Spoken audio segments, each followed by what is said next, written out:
બનાસકાંઠાનો ખાસ કરીને વાવ અને થરાદનો જે આખો વિસ્તાર છે અને ઉત્તર ગુજરાતનો વિસ્તાર છે ત્યાં ખાસ પ્રેમ લગ્નને લઈને અત્યારે બે સમાજની લડાઈ શરૂ થઈ ગઈ છે। રબારી અને ચૌધરી સમાજ મેદાને છે।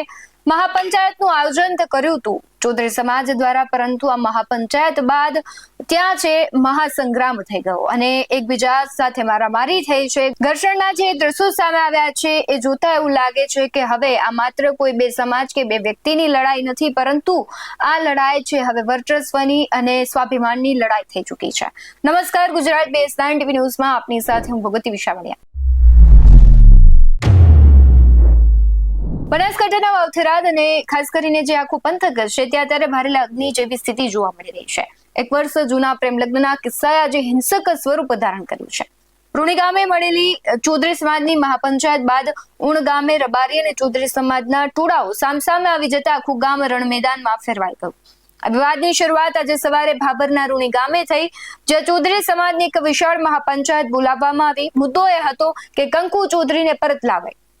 1 વર્ષ અગાઉ ઉણ ગામની રબારી સમાજના યુવકે ચૌધરી સમાજની યુવતી સાથે પ્રેમ લગ્ન કર્યા, જેનો વિવાદ આજે ચરમસીમાએ પહોંચી ગયો છે। જ્યારે 64 ગોળના પ્રમુખ ગંગારામ ચૌધરી સભાને સંબોધિત કરી રહ્યા હતા ત્યારે વરિષ્ઠ આગેવાનો અને યુવાનો વચ્ચે ઘર્ષણ થયું। વડીલો કહી રહ્યા હતા કે સમય આપો, પણ આક્રોશિત યુવાનોને તાત્કાલિક નિર્ણય જોતો હતો। સ્થિતિ એટલી હદે વણસી કે સ્ટેજ પર સ્પીકર બંધ કરી દેવાયા અને આગેવાનોએ સભા છોડીને જવું પડ્યું। મીડિયા કર્મીઓના મોબાઈલ પણ ઝૂંટવી લેવાની કોશિશ પણ કરવામાં આવી હતી। મહાપંચાયતનો આક્રોશ થોડી જ વારમાં ઉણ ગામે પહોંચ્યો। રબારી અને ચૌધરી સમાજ છે સામસામે આવી ગયો। જોતજોતામાં પથ્થરમારો પણ શરૂ થઈ ગયો અને લાકડીઓ પણ ઉછળી હતી। રસ્તા પર ઉભેલી 20 થી 25 ગાડીઓ છે તેના કાચ તોડી નાખવામાં આવ્યા અને ઉણ ગામમાં ભય અને તણાવ ભર્યો માહોલ ફેલાઈ ગયો।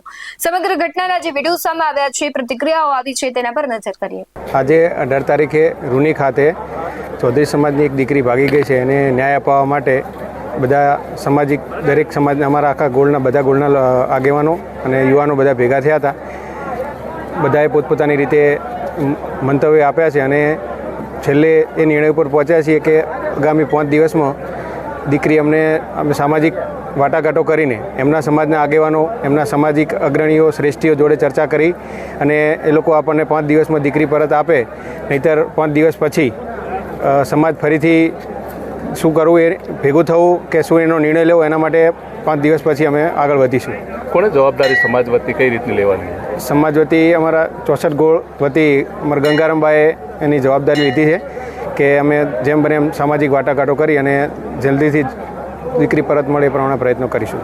ઘટનાની જાણ થતાં જ બનાસકાંઠા પોલીસનો મોટો કાફલો વાવ થરાદ અને ભાભર પોલીસની ટીમો જે ઘટના સ્થળે પહોંચી ગઈ છે।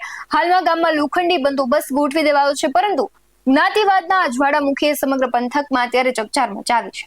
આ ઘટનાને લઈને તમારું શું માનવું છે કમેન્ટમાં જરૂરથી જણાવજો। બાકી આવા જ વધુ અહેવાલો સાથે ફરી મળતા રહીશું।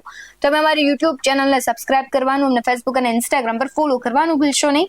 બાકી નવી અપડેટ્સ મેળવવા માટે આપ જોતા રહો BS9 ન્યૂઝ। નમસ્કાર।